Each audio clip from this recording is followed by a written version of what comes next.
मंच में उपस्थित परम आदरणीय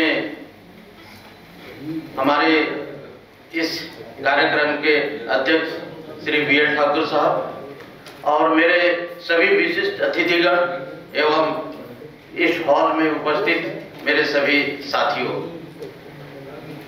आज जरूर हम 9 अगस्त का पावन पर्व मना रहे हैं, लेकिन आज हमारे देश की स्थिति क्या है, हमारे समाज की क्या स्थिति है, इसको समझने की जरूरत है, उसको देखने की जरूरत है।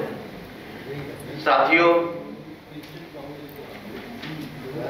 हमारे देश को स्वतंत्र हुए 76 साल हो गए और हमारे छत्तीसगढ़ बने हुए 23 साल हो गए, लेकिन क्या हमने क्या पाया इस समय और क्या खोया, इसको मनन चिंतन करने की आवश्यकता है। आज हमारी स्थिति क्या है, सबके सामने खुला। हमारे आदिवासियों के साथ क्या हो रहा है, इसका निवारण कैसा होगा, इस समस्या का निवारण कैसा होगा, समाधान कैसा होगा, इस पे चर्चा करनी चाहिए। दरअसल साथियों, आज हमारे प्रदेश में जल जंगल जमीन जिसके हम मूल मालिक हैं, उसको छीना जा रहा है। आप जसपुर में चले जाइए, बस्तर में चले जाइए, हमारे कानून में ये लिखा है कि आदिवासी का जमीन को गैर आदमी नहीं खरीद सकता, लेकिन क्या हम उसको बचा पा रहे हैं? जल जंगल जमीन ही हमारी एक विरासत है। जल जंगल जमीन ही हमारे आदिवासियों का, किसानों का, हम लोग का एक ताकत है। इस ताकत से हम लोग अपने रोजी रोटी कमाते हैं, जल जंगल जमीन से, लेकिन इसी को छीना जा रहा है। आज चारों ओर देखिए, हमारे प्रदेश के कितने लोगों की जमीन को बांध के नाम से,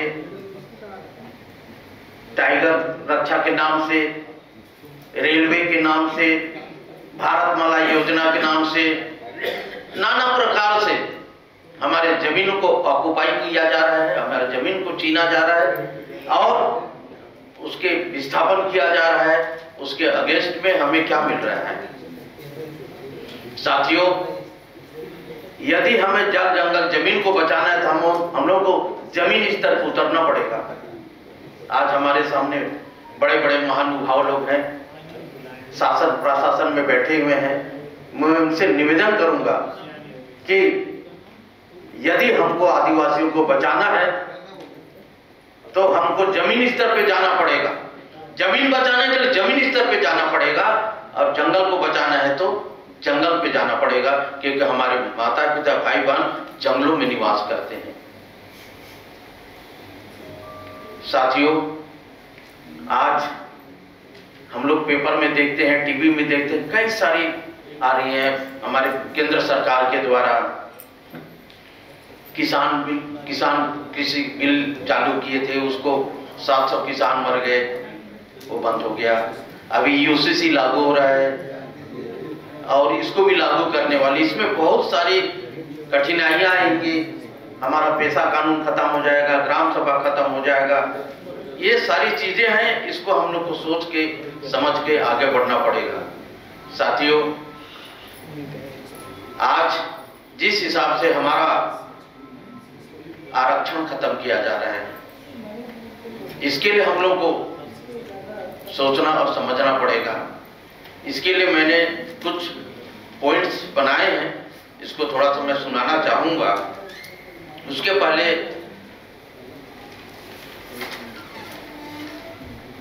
आज हम लोग सब 5वीं अनुसूचित क्षेत्र में रहते हैं, तो उसके हिसाब से मैं बनाया हूं कि हमेशा हम आदिवासियों को एक ऐसा संगठन तैयार करना पड़ेगा। आदिवासियों की बैठक, कार्यशाला, सेमिनार, सम्मेलन, बौद्धिक चर्चा के द्वारा हम सबको ब्लॉक स्तर पे, ग्राम स्तर पे जागरूक करना पड़ेगा। इसके लिए हमको गांव स्तर तक जाना पड़ेगा। पेशा कानून क्या है, ग्राम सभा क्या है, बहुत सारी चीजें हैं जो हम लोग को अधिकार दिए हैं जिसको हम जानते नहीं हैं। तो हम लोग को जाना पड़ेगा गांव स्तर पे, ब्लॉक स्तर पे। 5वीं अनुसूची के प्रावधानों को लागू करने के लिए, जैसा आरपी सिंह साहब ने कहा, न्यायालय का भी सहारा लिया जाना चाहिए। आदिवासियों पर हो रहे अत्याचार, शोषण, ये सब जनहित याचिका के माध्यम से न्यायालय द्वारा हमें अपना समस्याओं का समाधान करना पड़ेगा। 5वीं अनुसूची के प्रावधानों को लागू करने के लिए समय समय पर जनप्रतिनिधियों के माध्यम से संसद एवं विधानसभा में आवाज उठाना पड़ेगा। आदिवासी सलाहकार परिषद के सदस्यों से मिलकर अनुसूचित क्षेत्रों की समस्याओं को अवगत कराते हुए परिषद की बैठक में चर्चा होनी चाहिए। आज मेरे ख्याल से आदिवासी सलाहकार परिषद क्या हो रहा है, कब मीटिंग होता है, क्या नहीं होता है, ये सब कोई चर्चा होती ना, कुछ नहीं होती। इसके लिए मैं निवेदन करूंगा आप लोगों से, महानुभावों से, कि इसको भी जरूर ध्यान दिया जाए। 5वीं अनुसूची के प्रावधानों को शिक्षा में के पाठ्यक्रम में शामिल किया जाकर हम आदिवासियों को अपने संवैधानिक अधिकारों के प्रति जागरूक करना पड़ेगा। हमारे शिक्षा के पाठ्यक्रम में 5वीं अनुसूची क्या है, पेशा कानून क्या है, ग्राम सभा क्या है, इसको पाठ्यक्रम में शामिल करना चाहिए। आदिवासियों का एक राष्ट्रीय स्तर पर संगठन को मजबूत करने के लिए व्यापक जन संगठन तैयार करना पड़ेगा। हमारे पास कोई ऐसा लीडर नहीं है जो कि हम लोग को एक व्यापक स्तर पर जन संगठन तैयार करे। मैं बिरसा मुंडा को नमन करता हूं, जिन्होंने एक अनपढ़ होते हुए भी एक बड़ा फौज तैयार किया था और पूरे कम समय में उन्होंने हमारे जमीन की रक्षा के लिए, जिसमें 1 लाख लोग मारे गए थे, जमीन तब हमने अंग्रेजों के माध्यम से बचाई है। साथियों,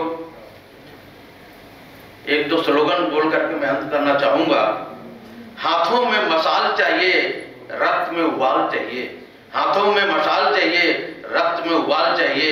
लहराएंगे हम आदिवासी झंडा, साथ में आप जैसा साथी चाहिए, आप जैसा साथी चाहिए। साथियों, चिरागों को अपने घर नहीं होते हैं, चिरागों के अपने घर नहीं होते हैं जनाब। वे जहां जलते हैं वहीं रोशनी बिखार देते हैं, वहीं रोशनी बिखेर देते हैं। इसी वाणी के साथ मैं विराम देता हूं। आप लोगों को शुभकामनाएं देता हूं, बधाई देता हूं। आप लोग अपने बाल बच्चों के साथ में शाम को खुशियां मनाइए और बताइए उनको आदिवासी दिवस क्या है, कैसे मनाते हैं, क्यों इसको बनाया गया है। इसके लिए आप लोग जरूर अपने परिवार में, अपने बाल बच्चों के साथ काउंसलिंग कीजिए। इन्हीं वाणी के साथ में अपना वक्त दिया आपने, उसके लिए धन्यवाद।